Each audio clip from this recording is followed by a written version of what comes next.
We are at the tipping point, and our planet is in a critical state.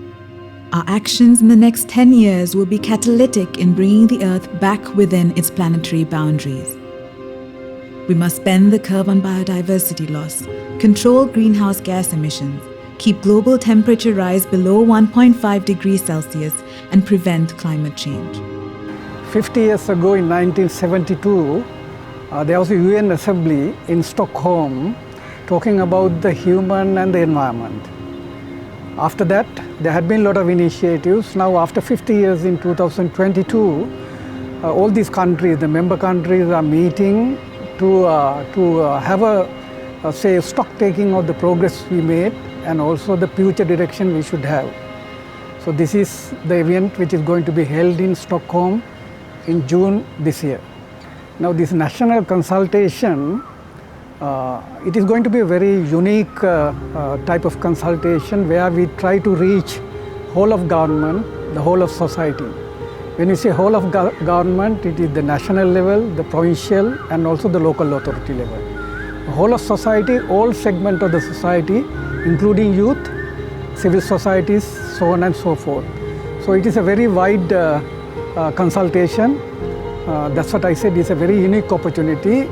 So what we expect to happen is to get the views of all these different stakeholders as to understand what our future should be, for us to ensure a healthy planet and also the green recovery after COVID pandemic, and also to accelerate the sustainable development goals. Stockholm+50 is mainly to re-strengthen the environmental dimension of the sustainable development. In sustainable development and environmental aspects, Sri Lanka has been having a long history for living in harmony with the environment. So our vision for sustainable development is simply take the environmental aspect in every development activities that we are doing, from individuals to the government policies.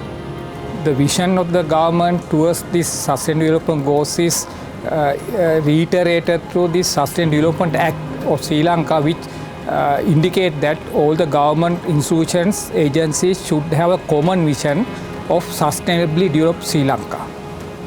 UNDP Sri Lanka is supporting the Sri Lankan government in order to have a healthy planet and prosperity for all through supporting the implementation of nationally determined contributions. Taking from the revised environment policy and the latest National Environmental Action Plan Pathway for Sustainable Development, plus our recent contribution to nationally determined contribution to UNCCC, would provide us the pathway for achieving Sustainable Development Goals in Sri Lanka, addressing green recovery. අපි සියලු දෙනාට වඩා හොඳ ලෝකයක් නිර්මාණය කර ගැනීම සඳහා ලෝකයට ඉදිරිපත් කරපු 2030 ගෝලීය න්‍යාය පත්‍රයේ ක්‍රියාවට නැංවීමේදී අපි කටයුතු කළ යුතු විශේෂ ආකාරයන් කිහිපයක් තිබෙනවා. රටක් විදියට රාජ්‍යාංශය, ඒ වගේම සිවිල් සංවිධාන, ඒ වගේම පෞද්ගලික අංශය සහ සිවිල් පුරවැසියන් විදියට අපි සියලු දෙනාම එක්ව කටයුතු කිරීම ඉතාම වැදගත්. ඉතින් ඒ නිසා මේ සඳහා ස්වේච්ඡාවෙන් ඉදිරිපත් වෙමින් තමන්ට හැකි පමණින් මේ සඳහා දායක වීම තමයි වඩාත්ම වැදගත් වෙන්නේ. Sri Lanka is conventionally following this low carbon economy, and even with this present crisis, the government commitment for the environmental dimension of sustainability is apparent, and we can be also seen with the new initiative of the government to establish this presidential task force on green economy, which bring different government agencies to common table to address these challenges in sustainable development through green concepts. Expediting the achieving sustainable development goal, we need to identify where we have stumbling blocks. Once they are identified, corrective action needs to be taken so that we can expedite achieving the sustainable development goals.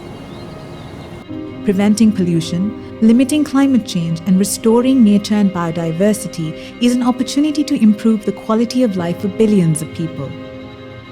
Immediate action for people, planet, and prosperity will create a better future for all as Sri Lanka embarks on a transformed and green development pathway.